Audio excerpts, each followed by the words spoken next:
Сөзілдірек сенің туған тіліңдегі білмеген, ізденбеген ұғымдарды түсінікті тілде жеткізу. Сөзілдірек.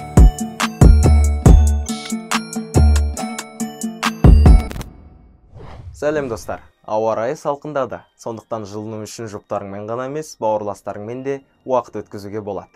Ендеше бүгінгі шығарылымды бауыр туралы мақалдарға арнаймыз. Қарындасқа бауырласың келді дегенде елемеді, қайнатаң келді дегенде желе жөнелді. Бір үйдегі бауырластар бір-біріне жақын болады. Бауырыңды елемесең де, ренжісіп қалсаң да, кез келген қателігіңді кешіреді, тіпті антиваксер болсаң да. Ал қайнатаға деген қатынас бөлек, онымен тату болған маңызды, антиваксер болса да. Бауыр қосып құйрық бер, содан кейін бұйрық бер. Бауырмашылық керемет қасиеттердің бірі. Соған теңеп малдың бауыры мен құйрығын құдаларға берген. Құйрық бауыр жеу ырымы екі жақта бауырдай жақын, құйрықтай тәтті болсын деген тілекті білдіреді. Содан кейін бұйрық бер дегеніміз құйрығына жақындап алған соң, бұйрық беретінде еркін араласып, тату болу деген мағынаны білдіреді. Тіпті қарызға ақша алысып, бауырбанд болып кетуге болады.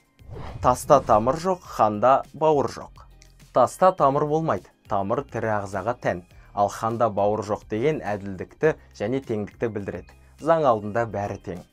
Тіпті хан мен ханның бауыры.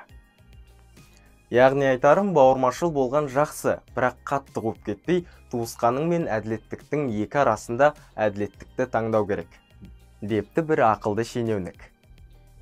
Бүгінгі бөлімді қорытындылайтын инсайт былай: бауырмашыл болу тек үйдегілер мен туыстық қатынас туралы емес.